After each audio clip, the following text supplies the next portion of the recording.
Kesempatan kali ini kita belajar salah satu agen infeksi utama ya pada makhluk hidup, dan dia dianggap bukan makhluk hidup ya. Tapi dia punya ciri hidup sekaligus ciri mati ya. Itulah virus. Pertama kita pelajari apa sih ciri-ciri virus. Ya, di antaranya virus itu bersifat aseluler. Artinya dia tidak tersusun atas sel. A artinya tidak. Maka dia nggak punya istilah membran sel. Dia nggak punya ciri dasar dari sel. Ya, ciri dasar dari sel teman udah pernah pelajari membran sel, sitoplasma, kemudian DNA atau materi genetik, ya, kemudian ribosom. Ini virus nggak punya kecuali DNA aja, ya. Maka kita pernah pelajari ada definisi sel adalah unit struktural dan fungsional terkecil dari makhluk hidup. Maka semua makhluk hidup harus punya sel. Maka virus tidak dapat dimasukkan sebagai makhluk hidup karena tidak tersusun atas sel. Kemudian virus ini, teman-teman, dia bersifat mikroskopis, kecil ukurannya, bahkan jauh lebih kecil dibanding bakteri yang paling kecil, ya. Ukurannya berapa? Sekitaran 20 nanometer sampai 300 nanometer.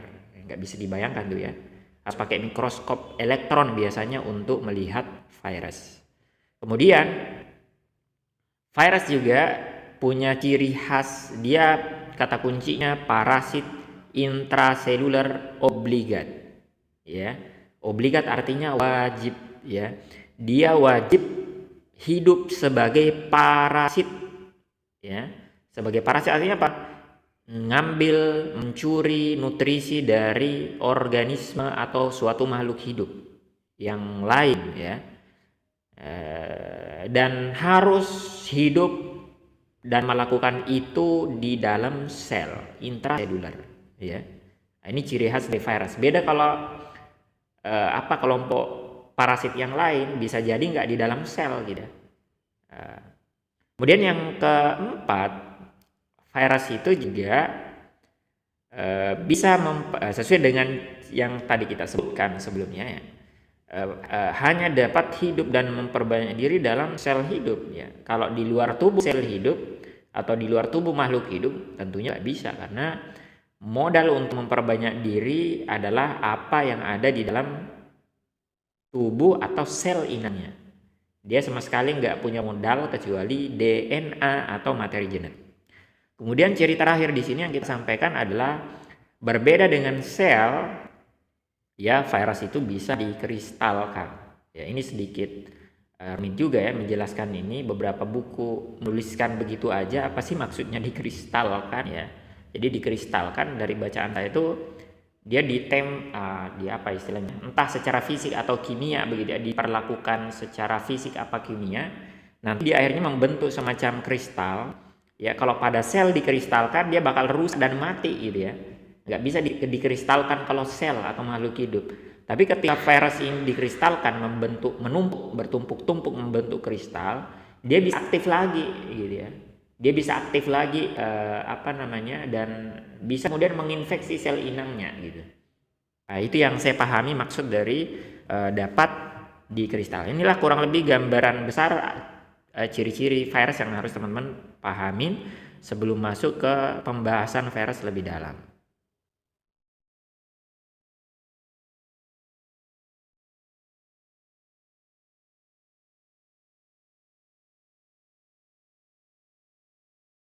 Ya, berikutnya kita pelajari struktur dari virus. Virus sendiri yang paling sederhana itu tersusun atas minimal 2 bagian tubuh, teman-teman. Yang pertama, semua virus minimal punya materi genetik. Ya, bisa aja berupa DNA, ya, bisa aja berupa RNA. Maka nanti berdasarkan materi genetiknya ada istilah virus DNA, ada virus RNA. Kemudian materi genetik ini dilindungi atau dibatasi oleh suatu dinding yang disebut dengan istilah kapsid, ya. Dan kapsid ini pasti berupa protein, bukan lipid, bukan karbohidrat, ya. Nah, kemudian virus ada 4 bentuk dasarnya, teman-teman, ya. Ada 4 bentuk dasarnya. Ada yang berbentuk batang, ya, yang contohnya ini tobacco mosaic virus, virus yang menyerang tembakau, ya. Ini berbentuk batang atau berbentuk helix, ya. Nah, kemudian yang kedua ada istilahnya berbentuk icosahedral, ya, yaitu contohnya adenovirus, ya. Nah, kenapa dengan virus ini, ya, jenis virus ini itu punya bentuk tata ruang yang dibatasi oleh kurang lebih 20 segitiga sama sisi, yang sisinya sama gitu, ya. Nah, kemudian pada virus tersebut itu punya bentuk rotasi ganda, ya. Dan contohnya tadi apa? Virus adenovirus, ya. Termasuk juga virus polio, ya. Kemudian bentuk yang ketiga, ya, ini bentuk yang dia bulat, ya teman-teman, ya, berbentuk bulat. Contohnya ada virus influenza, ya, ini bentuk dasarnya bulat begitu, ya. Kemudian bentuk yang terakhir adalah bentuk yang kompleks, ya. Dia contohnya pada virus T yang menyerang bakteri, maka disebut bacteriophage, ya. Selain punya istilah kapsid, kemudian DNA sebagai bagian kepalanya, kalau kita lihat dia punya ekor juga plus serabut ekor. Jadi dia diantara virus yang dari sisi bentuk ini sifatnya kompleks, teman-teman, ya. Ini sederhana aja kita bahas tentang bentuknya.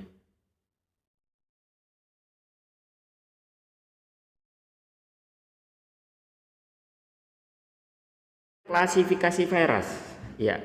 Klasifikasi pertama kita berdasarkan materi genetiknya, maka virus terbagi 4, ya. Lebih dari ini, tapi ini yang pembagian basic aja kita pelajari. Yaitu pertama, virus itu ada virus DNA, ya, ada virus RNA, teman-teman.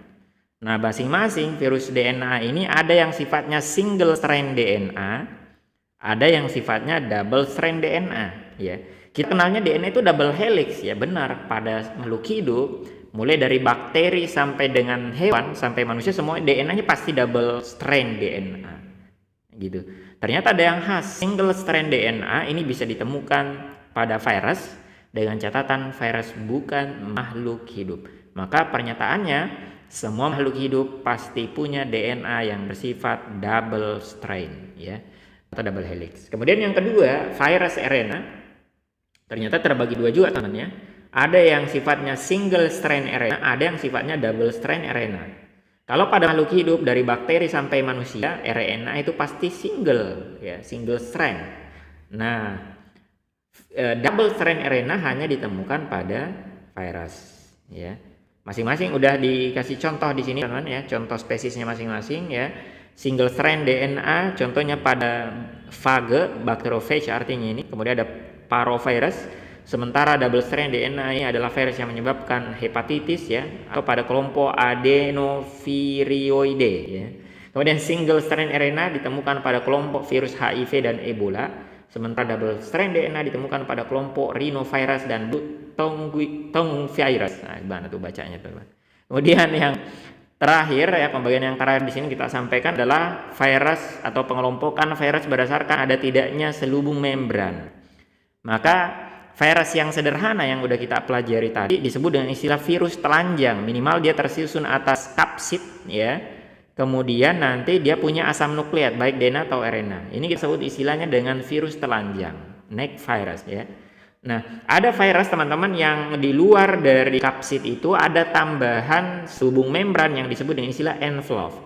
Inilah kita sebut istilah virus berselubung membran. Contohnya apa? Contohnya virus HIV, gitu. Jadi ada tambahan selain nukleokapsid, ya, selain kapsid dan DNA, dia juga punya envelope atau alat tambahan yang strukturnya mirip-mirip dengan membran sel pada kelompok makhluk hidup, ya.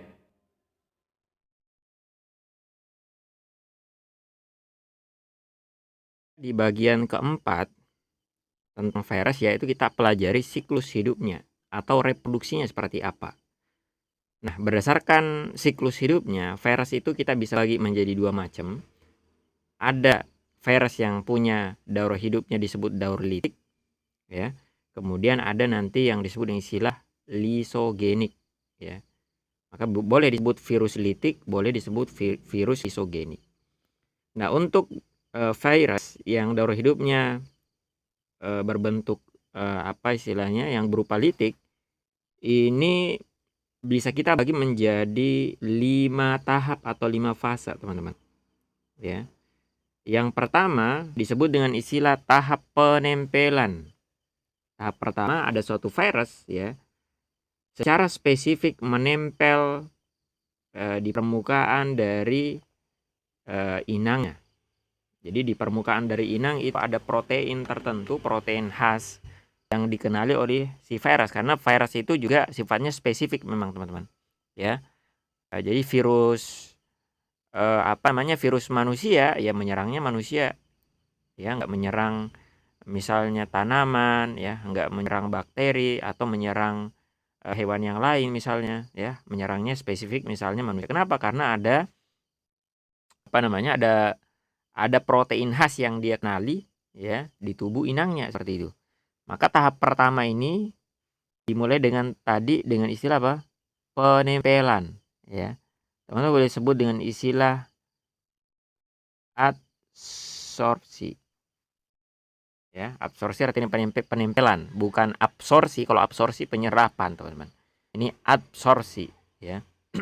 Setelah menempel, ya, kemudian si virus menginjeksikan, ya, atau memasukkan, di antaranya kalau di sini tergantung jenis virusnya, tapi virus yang digambarkan di sini yang dimasukkan hanya materi genetik atau DNA-nya. Maka tahap kedua teman-teman sebut dengan istilah tahap injeksi, ya. Nah, maka kalau ini gambar virus T istilahnya, ini virus yang kompleks, ya. Jadi nanti dia kemudian menginjeksikan DNA-nya dalam sel inang, dan kemudian dia meninggalkan kapsidnya yang telah kosong dari materi genetik di luar dari inangnya, nggak ikut masuk begitu, ya. Kemudian dengan segera DNA dari inang itu kemudian dihidrolisis, ya, dirusak atau dipecah ya, teman-teman, ya. Ini kelihatan banget, ya. Nah, ini luar biasanya virus, ya. Kemudian dia akan mengontrol sintesis DNA, termasuk juga sintesis protein dari inangnya ini. Jadi dia akan memicu sintesis DNA-nya sendiri atau materi genetiknya sendiri, termasuk juga protein penyusun tubuh virus itu, ya. Maka dia mengontrol atau memicu sintesis materi genetik, ya. Ini tahapan ketiga, teman-teman boleh sebut dengan istilah tahap sintesis. Nah, apa yang disintesis? Terutama dua, yaitu materi genetik dari virusnya, baik itu DNA kalau dia virus DNA atau RNA kalau virus RNA. Ya, sintesis materi genetik inang sekaligus juga sintesis protein dari sintesis materi genetik dari virus, ya, dan sintesis sintesis protein dari virus. Maka ini terjadi transkripsi dan translasi, ya, yang kemudian diikuti dengan tahap keempat yang teman-teman sebut dengan istilah perakitan. Ya, setelah protein dibuat, ya, protein-protein yang berperan menyusun bagian-bagian tubuhnya ini dibuat, maka kemudian dengan segera dia rakit, ya. Maka ini teman-teman bisa lihat kepalanya dipasangkan dengan ekornya, kemudian nanti juga dengan serabut ekor sehingga terbentuk satu kesatuan utuh virus, ya. Habis itu terjadi litik atau lisis, ya. Terjadi pelepasan. Tahap kelima, virus atau fage itu mengarahkan produksi enzim yang kemudian merusak dinding sel dari inangnya, kalau dalam hal ini bakteri. Kemudian memungkinkan air, ya, yang ada di luar bakteri itu masuk, kemudian selnya membesar, menggembung, dan akhirnya pecah gitu, ya, melepaskan 100 hingga 200 partikel virus. Maka ini teman-teman boleh sebut dengan istilah tahap kelima ini tahap lisis. Ya, kalau di sini tahap pelepasan ya.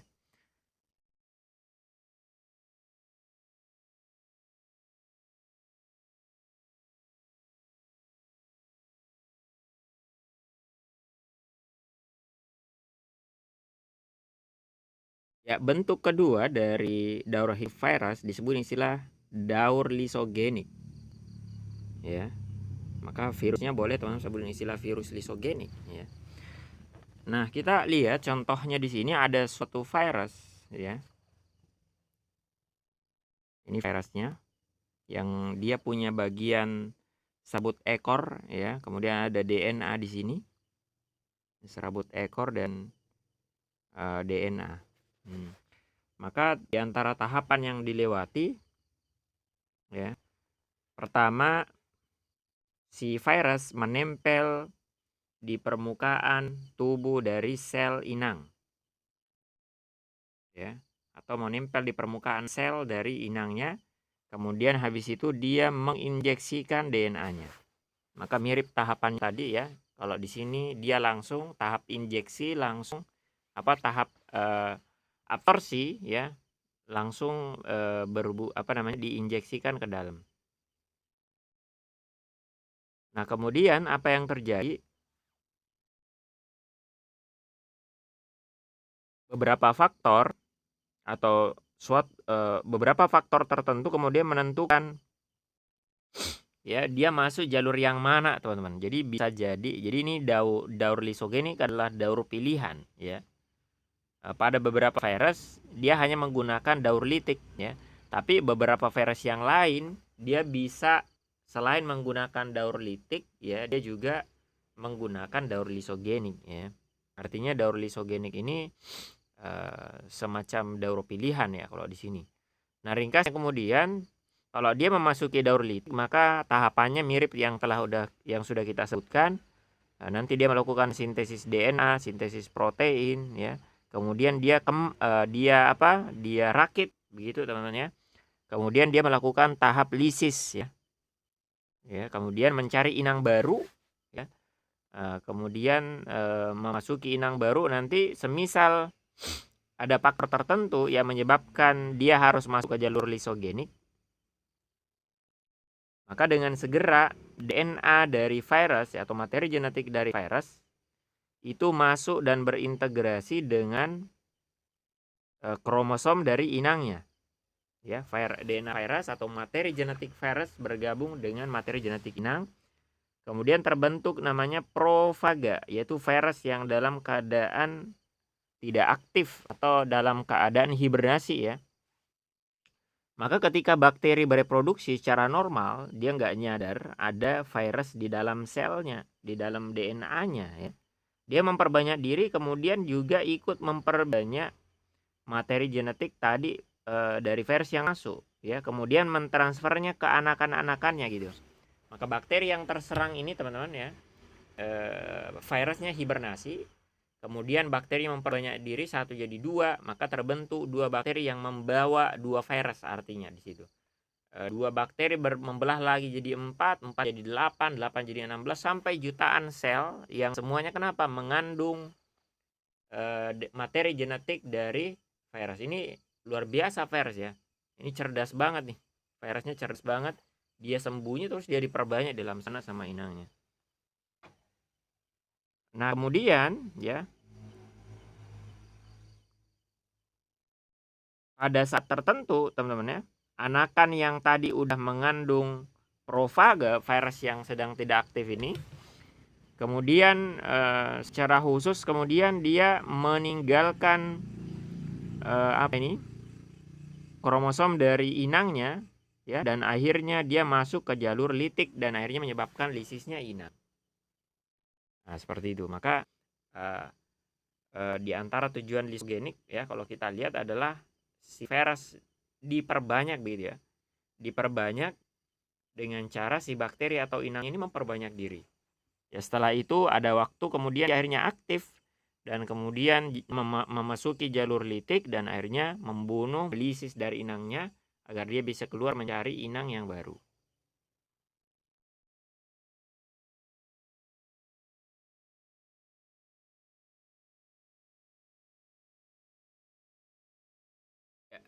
pada bagian ini teman-teman kita akan meninjau lebih khusus ya bagaimana reproduksi virus HIV. Ya, virus HIV ini termasuk sebenarnya dia menggunakan jalur lisogenik ya. Dia menggunakan jalur lisogenik, yaitu cirinya adalah dia berintegrasi dengan materi genetik inangnya.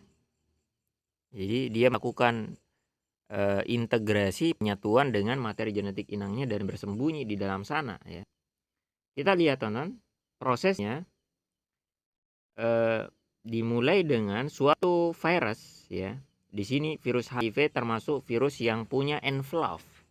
Dia punya selubung membran dengan adanya semacam glikoprotein mirip dengan struktur membran sel organisme atau makhluk hidup ya. Maka kemudian secara spesifik ya glikoprotein dari virus ini kan mengenali atau akan menempel secara spesifik terhadap suatu reseptor ya yang khas pada sel tubuh manusia, lebih spesifik pada sel darah putih ya. Di antaranya apa? Limfosit T dan juga sel makrofag yang biasanya dia serang. Ini virus HIV di antara penyebab penyakit AIDS, yaitu penyakit yang menyebabkan menurunnya sistem kekebalan tubuh gitu. Maka kok bisa menurun sistem kekebalan tubuh? Karena dia menyerangnya sistem imun ya. Yang dia serang ada sel darah putih nih teman-teman. Nah, ringkasnya setelah mengenali sel inang, dia mengenali sel darah putih, maka kemudian dia membran envelope ya dari virus ini bersatu atau berfusi dengan membran plasma dari inangnya. Ya. Nah, apa yang terjadi? Maka kemudian kapsid atau nukleokapsid, ya, ini gabungan kapsid dan materi genetiknya kita sebut nukleokapsid, akhirnya masuk ke dalam sana, yang kemudian kapsid sendiri itu dihilangkan, gitu ya, dipecah-pecah lah begitu, sehingga nanti akan melepaskan RNA atau materi genetik dari virus ya, kemudian dipisahkan dari protein yang menyusun kapsidnya tadi, teman-teman. Jadi ini akhirnya materi genetiknya ini terpisah ya. Nah, materi genetiknya itu nanti dengan segera ditempeli oleh suatu enzim yang disebut dengan istilah reverse transcriptase ya, yaitu suatu virus yang hanya ada pada kelompok retrovirus. Jadi virus balik istilahnya. Dia bisa membalik RNA jadi DNA. Maka ringkasnya dengan segera reverse transcriptase atau enzim transkripsi balik mengkatalisis atau memicu sintesis DNA ya, strain DNA yang dia kenapa strain DNA itu komplement dengan virus atau RNA dari virus, maka disebutlah dia dengan istilah cDNA, complementary to DNA gitu ya. Maka terbentuklah teman-teman ini ya, RNA dan DNA mengalami hibrid atau penyatuan di sini. RNA tadinya induknya menghasilkan anakan berupa DNA. Nah, kemudian si reverse transcriptase juga lah yang kemudian yang selanjutnya mengkatalisis sintesis untai DNA 2 yang merupakan komplement dari yang pertama gitu. Yang awalnya tadi ini berupa RNA, sekarang dia diubah jadi dua-duanya berupa DNA. Dengan ciri apa? Dia punya basa timin. Kalau RNA nggak punya basa timin, adanya urasil gitu ya. Jadi ada penggantian di sana, teman-teman. Kemudian selanjutnya di langkah berikutnya si DNA yang udah dihasilkan yang istilahnya double strand kemudian berintegrasi atau bergabung sebagai provirus ya. Jadi suatu yang istirahat ya, virus yang istirahat. Kalau di sebelumnya kita sebut istilah profaga ya. Ini sama, maknanya sama ya. Akhirnya siapa ini profaga ini kemudian bergabung atau nempel dengan DNA sel inang. Nah, selanjutnya setelah beberapa tahun, ya misalnya kalau virus HIV bertahun-tahun teman. Jadi di dalam sini dia berintegrasi dalam keadaan tidak aktif gitu ya. Setelah beberapa tahun, 5 sampai 10 tahun kemudian si virus ini aktif dan kemudian mulai memunculkan gejala-gejala orang yang kena AIDS misalnya. Ya. Maka setelah dia lama istirahat, dengan pada suatu saat gen provirus ini dengan segera ditranskripsi, jadi dia hidup ya, dia jadi hidup gitu ya. Gen dari provirus yang ditranskripsi menjadi mRNA kembali ya, yang bertindak sebagai genom dari virus ya, dari anak-anak virus. Jadi dia menggandakan lah istilahnya materi genetiknya, kemudian terbentuk dua nih teman. Yang pertama adalah gunanya sebagai nanti untuk dijadikan sebagai bagian dari materi genetik atau genom dari virusnya. Yang kedua ya, RNA yang dihasilkan adalah untuk sintesis protein. mRNA yang dihasilkan ini digunakan untuk sintesis protein ya. Maka protein yang dihasilkan yaitu mencakup kapsid, protein kapsid ya, termasuk juga enzim reverse transkriptase yang akan dia pakai gitu di tahapan atau siklus hidup berikutnya. Termasuk juga dia membuat envelope ya, selubung membran dari virus ini, dan semuanya dibuat di retikulum endoplasma ya, dihasilkan di retikulum endoplasma. Kemudian selanjutnya setelah retikulum endoplasma, jadi ini dipelajari di konsep sel ya, menghasilkan senyawa-senyawa tadi yang kita sebutkan, maka dengan segera si RNA ini menghasilkan vesicula transport ya, yang membawa glikoprotein yang udah dihasilkan ke permukaan membran sel atau membran plasma. Ini ya teman-teman ya. Awalnya dihasilkan di dalam sel, kemudian dikeluarkan ke permukaan membran plasma. Nah gitu. Kemudian kapsid juga sudah dirakit atau dibuat ya. Kemudian nanti di dalam kapsid itu dimasukkan virus, genom dari virus dan juga enzim transkriptase balik. Dia udah bawa gitu ya enzimnya itu ke dalam ini ya. Habis itu ya si kapsid dengan isi-isinya ini semuanya kita sebut istilah nukleokapsid itu bergerak mendekati membran sel ya. Kemudian dia mencoba keluar sambil membawa bagian dari membran sel yang sudah mengandung glikoprotein. Ya. Akhirnya keluarlah dia di sini dan tidak sampai, kalau kita lihat ini, memecah dari selnya, berbeda dengan lisis ya. Tidak sampai memecah. Nah, ini teman-teman ya. Akhirnya keluar virusnya dan mencari inang baru dengan urutan seperti yang tadi kita sebutkan.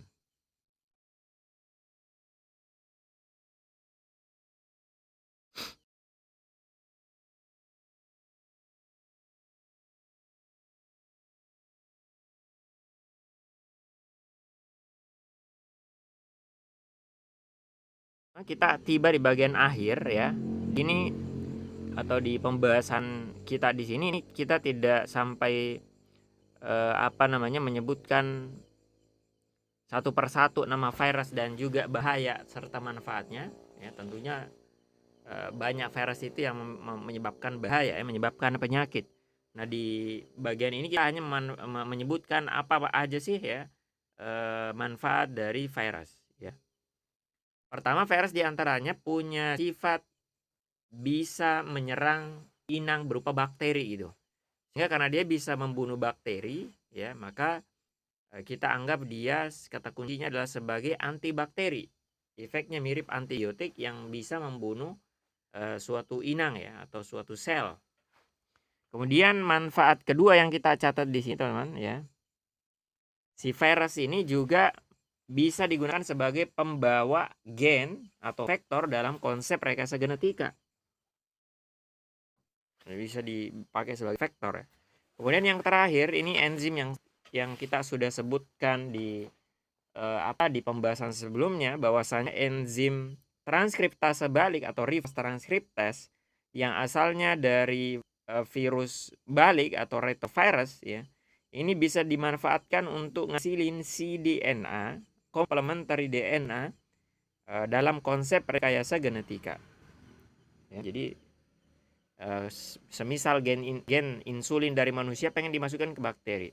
Kalau kita ambil gen insulin dari manusia, maka nanti si bakteri tidak bisa membaca ya, gen itu. Kenapa? Karena kalau pada eukariot, pada manusia, antar gen yang satu dengan yang lain, yaitu ada namanya susunan intron dan ekson. Ekson itu susunan susunan sekuens DNA yang menyandi protein ya. Sementara yang satunya itu tidak menyandi protein, yaitu intron yang menyandi protein ekson. Maka dalam daur hidupnya nanti itu yang intron dibuang dan ekson di mana di ekson kemudian digabungkan ya. Nah, itu dalam dalam proses ekspresi gen dari organisme eukariot.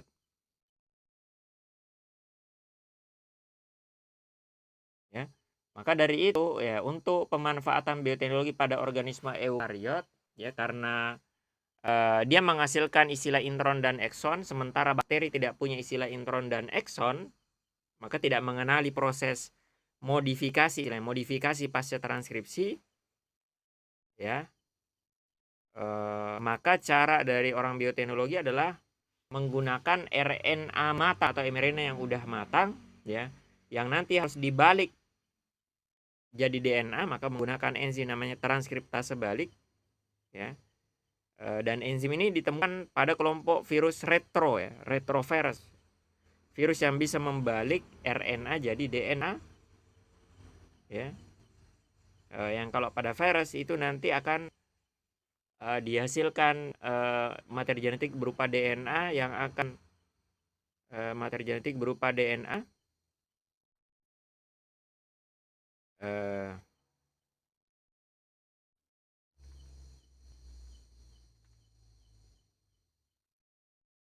ya, yang kalau di sini teman-teman ya, transkriptase balik itu nanti akan digunakan ya dalam konsep bioteknologi untuk menghasilkan complementary DNA ya, merubah mRNA jadi DNA, RNA jadi DNA yang kemudian kalau di mana kalau pada virus ya, ini kemudian berintegrasi dengan punya inangnya gitu ya. Tapi kalau di sini si DNA ini nanti si DNA ini kemudian biasanya digabungkan dengan suatu vektor misalnya berupa plasmid yang kemudian ditransfer masuk ke dalam ditransformasikan ke dalam organisme yang kita ingin rekayasa. Jadi itu kurang lebih